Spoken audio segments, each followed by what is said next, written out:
جناب ایوب علیہ الصلوۃ والسلام دو روایات ہیں الگ الگ. ایک روایت نہیں پڑھوں گا جو نمبر 3 پہ آتی ہے، وہ انبیاء کی شان کے مناسب نہیں ہے، اور خاص جناب لیا کے اعتبار سے. دو پڑھوں گا صرف. جناب لیا اپنے شوہر کی خدمت کر رہی ہیں، بہت غور کیجئے گا. جناب ایوب ایک منزل پر آ کر اپنی شریک حیات سے ذرا سا خفا ہوئے. لفظ ذرا سا میں نے سنبھل کے کہا ہے، اور آپ نے ایک خدا سے منت مان لی، نذر کر لی کہ جب میں ٹھیک ہو گیا نا تو میں اس کو 100 کوڑے ماروں گا. آپ بھی حیران ہوں گے، ابھی تو میں تعریفیں کر رہا ہوں، ابھی کہاں سے کوڑوں کی بات آ گئی؟ 100 کوڑے ماروں گا، یعنی ابھی تو مارنے کی طاقت نہیں ہے، ذرا ٹھیک ہو جاؤں ذرا پھر دیکھوں گا. 100 کوڑے. اور جب آپ ٹھیک ہو گئے، صحت مند ہو گئے، تو اب یہ چاہتے تھے کہ معاف کر دیں، نہ ماریں، لیکن چونکہ نظریں شری کر چکے تھے تو مارنا بھی تھا، تو بیچ کا راستہ نکالا. بہت غور کیجئے گا. اب آئیے، ٹھیک کیسے ہوئے وہ الگ موضوع ہے، وہ کام کیا تھا اس کی بنیاد پر آپ نے یہ منت مانی تھی. کام یہ تھا، ایک شریک حیات خاتون ہونے کی حیثیت میں خدمت کرتے کرتے کرتے تھک جاتی تھیں. کوئی اور آپ کے ساتھ نہیں تھا جو آپ کی معاونت کرتا.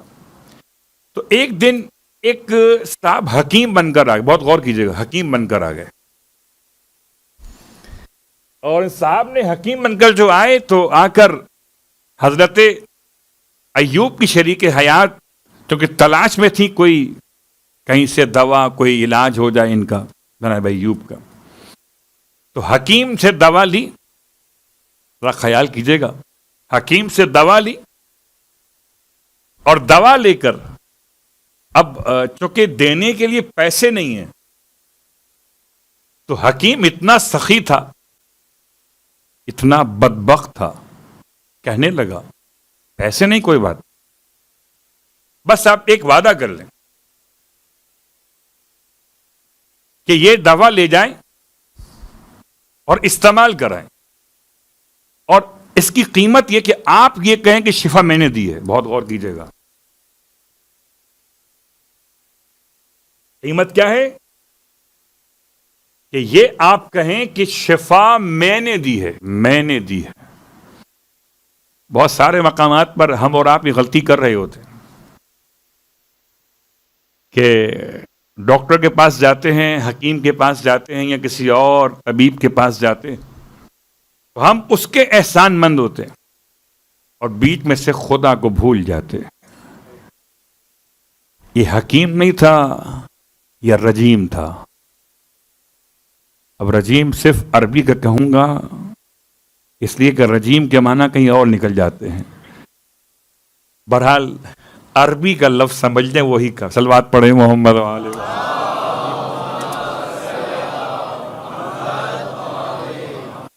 یہ تھا کون؟ شیطان. تو قبلہ شیطان حکیم بن کر بھی آ سکتا ہے، خیال کیجئے گا، اور آتا ایسی گھرانوں میں ہے کہ جہاں لوگ خدا والے ہوتے ہیں.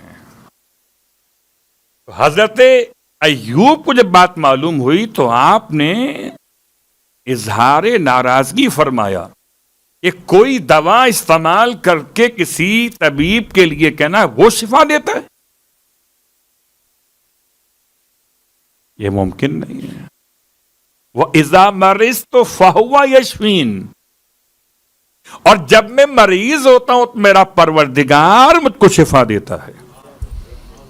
شفا کون؟ ہوا شافی کون؟ ذات خدا. اللہ اکبر. بعض روایات کے لحاظ سے، تاریخی روایات جو واقعات ہیں، اس میں جناب ایوب کی اہلیہ سے جو غلطی ہوئی تھی وہ یہ نہیں تھی، کیونکہ بظاہر جناب لیا انبیاء کے خاندان سے ہیں اور ایسی غلطی ان سے ہونا ذرا مشکل ہے. پھر کیا غلطی ہوئی؟ کسی کام سے آپ نے آواز دی تھی اور وہ جواب دینے میں یا آنے میں تاخیر ہو گئی، رسپانس لیٹ کیا آپ نے، اور وہ تکلیف کی کیفیت جناب ایوب کی کہ آپ نے یہ خدا سے منت مان لی. اب ٹھیک کیسے ہوئے وہ ایک جملہ سن لیجئے. جب پروردگار نے اپنے ایوب کو سارے زمانے پر سمجھا دیا کہ ایوب وہ شخص ہے جو ہمارا بندہ ہے، نعمتیں ملے تب بھی ہمارا ہے، نعمتیں سلب و تب بھی ہمارا ہے، تو پروردگار نے فرمایا اچھا ایوب اب تم اپنے پاؤں زمین پہ مارو. آپ نے زمین پر پاؤں مارا زور سے، زمین سے چشمہ ابلا. حضرت ایوب کے ساری بیماریوں کا علاج اس چشمے میں تھا. اللہ اکبر. نہ ادھر تھا نہ ادھر تھا نہ کدھر تھا، یہ تو آپ کے قدموں کے نیچے تھا. اللہ اکبر. اسے چشمہ ایوب کہا جاتا ہے. آپ نے اس کے پانی کو بدن پہ استعمال کیا، ساری تکلیفیں دور ہوئیں. جو چلے گئے تھے لوٹ کے واپس آئے، یا جو مر گئے خدا نے ان کے بدلے میں اولادیں اور عطا کی. مکان بھی بنا، مال بھی پلٹ کے آیا، اولاد بھی آئی. مگر اب مشکل یہ آئی کہ بیگم کو مارے کہ نہیں مارے. منت تو مان لی ہے نا، آپ مت مان. صلوات پڑھے محمد و آلہ. آپ مت مان لیجیے. حضرت ایوب نے منت مانی تھی، نظر کی تھی. اب چاہتے تھے معاف کر دے، نہیں مارے، مت ماریے. لیکن اگر نہیں مارتے تو خدا سے جو عہد کیا تو کیا بنے گا. پروردگار نے راستہ بڑا حسین دیا. فرمایا مالک نے کہ ایوب، گندم کی جو بالیاں ہوتی ہیں، اب جو آپ میں سے اس کو نہیں پہچان پائیں مجبوری ہے، بہت نازک نازک سی ہوتی ہیں کہ ہوا چلتی ہے تو ہلنے لگتی ہیں. ان پر گندم کے اندر دانے موجود ہوتے ہیں کہ یہ 100 جمع کرو اور ایک مرتبہ اپنی اہلیہ کو یوں کر دو، 100 کا کام بھی ہو جائے گا، نشان بھی نہ ہوگا، منت پوری ہو جائے گی. اللہ اکبر. حضرت ایوب، آپ کو شفا مل گئی. اور اسی لفظ کو امام نے استعمال کیا آپ کی شخصیت کے بیان میں. فرمایا السلام علی ایوب الذی شفاہ اللہ من علت. سلام ہو اس ایوب پر اللہ نے جن کو شفا بخشی، ان کی بیماریوں سے انہیں نجات عطا کی. ایوب شفا یاب ہوئے، حسین کے قدموں کی مٹی کھا کے شفا. اللہ اکبر. کیا کہنا کہ واقعا ویسے تو کوئی مٹی انسان کھا نہیں سکتا، مٹی کھانے کی اجازت نہیں ہے، لیکن کھا کے شفا، کھا کے کربلا سرکار سید الشہداء کی برکتوں سے اس مقام پر پہنچی ہے کہ جہاں وہ خاک شفا بن گئی ہے.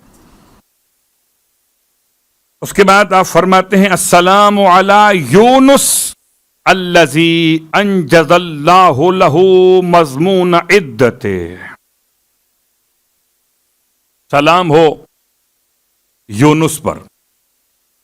یونس علیہ السلام قرآن مجید میں جن انبیاء کے نام صراحتاً لیے گئے، میں اس سے پہلے بھی اشارہ 2 بار کر چکا. یہ انبیاء کے جو نام قرآن مجید میں لیے گئے ہیں، یہ 25 نام لیے گئے، جبکہ قرآن مجید میں 25 انبیاء کا ذکر نہیں ہے، 26 کا ہے. البتہ 26واں نام ابھی بعد میں آئے گا کہ وہ وہاں شامل کیوں نہیں ہوا اور ہم کو شامل کر رہے ہیں اس ایک نام. لیکن یہ نام تو موجود، سورہ یونس موجود ہے. السلام علی یونس. آپ کا ایک نام تو یونس ہے. کہ ترجمہ کیا ہے؟ یونس کے معنی کیا ہے؟ یونس کے معنی ہے جو انس اور محبت رکھتا ہو. عجیب بات ہے. اور آپ کی پہچان قرآن مجید میں ذنون کے نام سے، مچھلی والا یا صاحب الحوت، یا ذنون یا صاحب الحوت، مچھلی والا یا نون والا، نون سے مراد مچھلی ہے۔ جناب یونس علیہ السلام اس قوم میں مبعوث کیے گئے، آپ نے بڑی تبلیغ کی، بڑی تبلیغ کی، اتنی تبلیغ کی، اور نکلے صرف 2۔ ساری محنتوں کے بعد جو مسلمان ہوئے آپ کی تبلیغ کے نتیجے میں صرف 2 لوگ تھے، ایک صرف عابد تھا اور ایک عابد نہیں عالم تھا، یہ 2 تھے آپ کے ساتھ، باقی ساری قوم آپ کے مخالف۔ بڑا سمجھایا آپ نے اپنی قوم کو، قوم کہاں مانتی ہے۔ آپ نے آخر بد دعا کی، اور بد دعا کے نتیجے میں عذاب کے آثار۔ اور آپ، میں کیا جملہ استعمال کروں، عجیب جملہ ہے، ایک فطری بات ہے، اگر کوئی اتنی محنت کرے، اتنی محنت کرے، اتنی محنت کرے اور رزلٹ بہت معمولی سا ہو، تو محنت کرنے والا کبھی کبھار زچ ہو جاتا ہے۔ اتنا سمجھایا، اتنا سمجھایا، پھر بھی سمجھ میں نہیں آیا۔ یہ 2 آدمی، اللہ اکبر، قسم بخدا اگر مجھے مجلس پڑھنے کا کہا جائے اور صرف 2 بیٹھے ہوئے ہوں، میں سوچوں گا کہ 100 کی مجلس 2 پہ پڑھ دوں، جو 100 کو سنانا تھا کیا وہ 2 کو سناؤں؟ صلوات پڑھے محمد و آل محمد، کیا کروں؟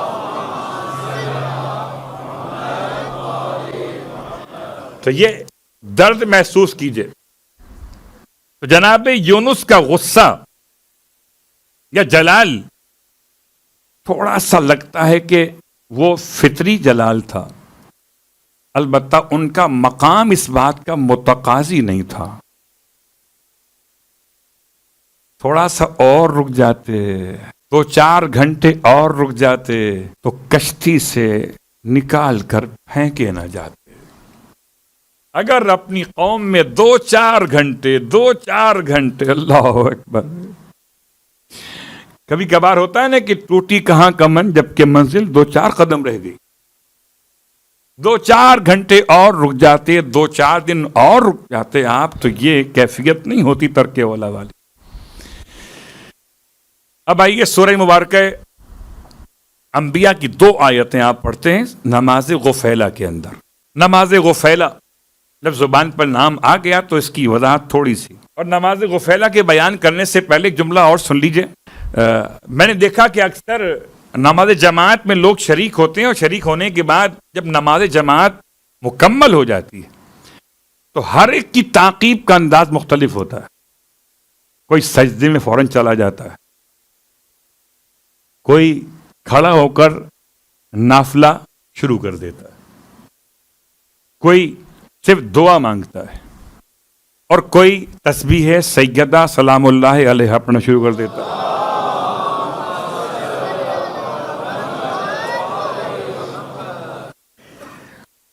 اب یہ مسئلہ ہے کہ آخر تعقیبات میں کوئی ترتیب ہے کہ نہیں ہے؟ کیا سب سے پہلے سجدہ کرنا چاہیے؟ نماز جماعت ختم ہو فوراً سجدے کے اندر؟ سبحان اللہ، آپ کا بھی کیا انداز ہے، سب سے پہلے سجدہ کر لیا آپ۔ ایک صاحب کھڑے ہو گئے، اب دعا پڑھاتے رہے پڑھانے والے، دعا سے ہمارا کیا تعلق؟ کیا جملہ بیان کروں؟ اگر ترتیب جاننا چاہتے ہیں، خلاصہ کرتا ہوں، کسی نے پوچھا تھا امام صادق علیہ السلام سے، یہ بتائیے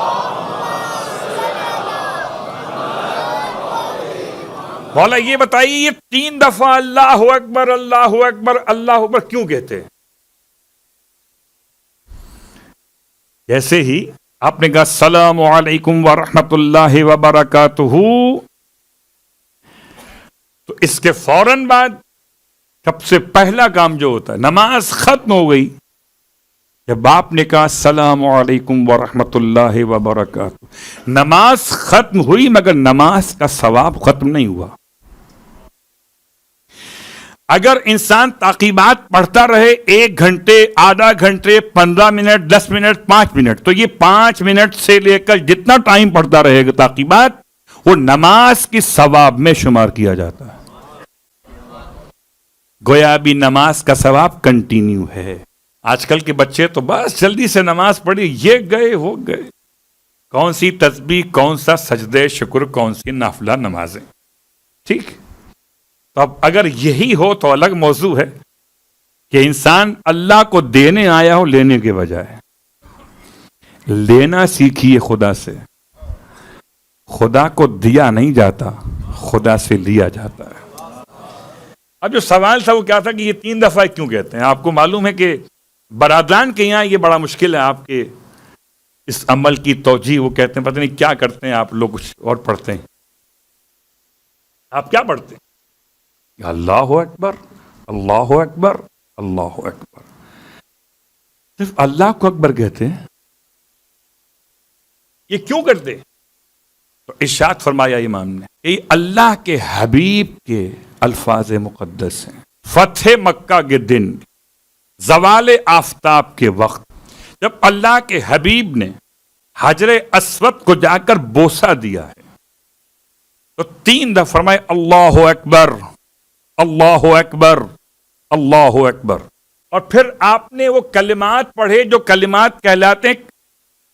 کلمات وہ کون سے؟ اس کو کہتے ہیں دعائے وحدت، لا الہ الا اللہ وحدہ وحدہ انجز وعدہ، وہ جو دعا۔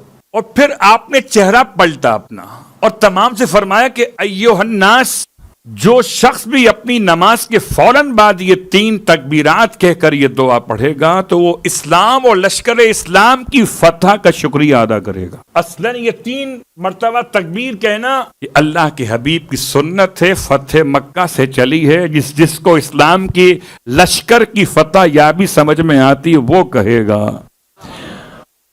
تو کیوں کہیں گے فرار کے چاہنے والے؟ کیونکہ فتح کا تعلق تو فرار سے نہیں ہے، یہ تو کرار سے ہے۔ صلوات پڑھیں محمد و آل محمد۔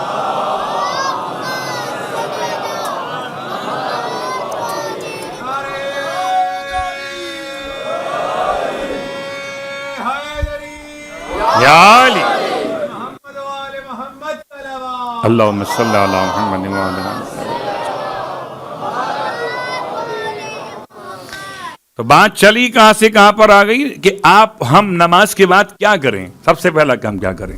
یہ تو 3 مرتبہ اللہ اکبر، اس کی روایت الگ، 1 مرتبہ لا الہ الا اللہ، اس کی روایت الگ، دعائے وحدت، اس کی روایت 3 مرتبہ تکبیر کے ساتھ۔ لیکن ترتیب میں سب سے افضل ہے تسبیح سیدہ،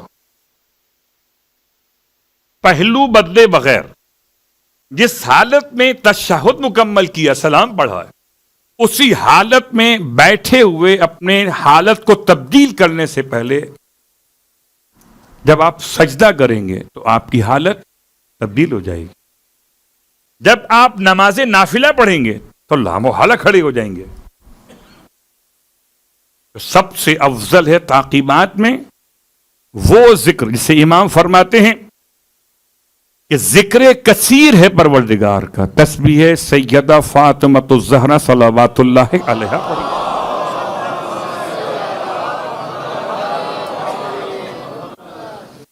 پھر تسبیح سیدہ پڑھنے کے بعد 3 دفعہ استغفار پڑھیے، خدا سارے گناہ بخش دیتا ہے۔ تو نماز غفیلہ کب پڑھیں گے؟ نماز غفیلہ ہے، پھر نماز نافلہ، مگر کون سی نافلہ ہے؟ مغرب کی نافلہ الگ ہے اور یہ ایک عام نافلہ ہے۔ نافلہ ہر اس نماز کو کہتے ہیں جو واجب نہ ہو، فرض نہ ہو، نافلہ کہتے ہیں۔ آپ نافلہ کہیں، وہ نفل کہتے ہیں، کوئی حرج نہیں، بات برابر ہے۔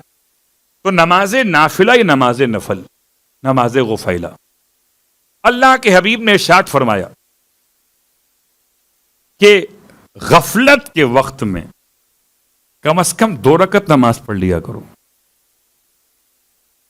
غفلت کا وقت کیا تھا؟ آج کل تو بڑی آسانی ہے میری اور آپ کے لیے، مغرب پڑھ کے عشاء فوراً پڑھ لیتے ہیں۔ اللہ کے حبیب کے زمانے میں مغرب کی نماز الگ ہوتی تھی، عشاء کی نماز الگ ہوتی تھی، اور مغرب کے بعد لوگ اپنے اپنے گھروں کو لوٹ جاتے تھے۔ جیسے ہی مغرب ختم ہوئی لوگ اپنے گھر چلے گئے، اور گھر جا کر پھر کھا پی کر، جو کہ عشاء گھنٹے 1.5 گھنٹے بعد ہوتی تھی، اس لحاظ سے آتے تھے۔ تو اس اعتبار سے اللہ کے رسول نے نماز غفیلہ کو غفیلہ کا نام دیا، نماز وہ جو غفلت کے وقت میں پڑھی جائے، تاکہ نام غافلوں میں نہ رہ جائے۔ اللہ اکبر، 2 رکعت نماز۔ پھر آپ فرماتے ہیں خفیفتین، یعنی بہت لمبی چوڑی نہیں۔ بھوک لگی ہے، لوگ انتظار میں ہوتے ہیں نا، کھانا کب پکے؟ خیر آپ کھانا بہت لیٹ کھاتے ہیں۔ 2 رکعت نماز ہلکی سی پڑھ لو۔ کیا ہلکی مطلب؟ کہ صرف الحمد پہ اکتفا کر لو۔ یہ میں ان کے لیے پڑھ رہا ہوں کہ جن کو اگر یہ آیتیں یاد نہیں ہوتی نا تو پریشان نہ ہوں۔ سرکار ختم یہ مرتبہ صلی اللہ علیہ وآلہ نے فرمایا، ختم کرتے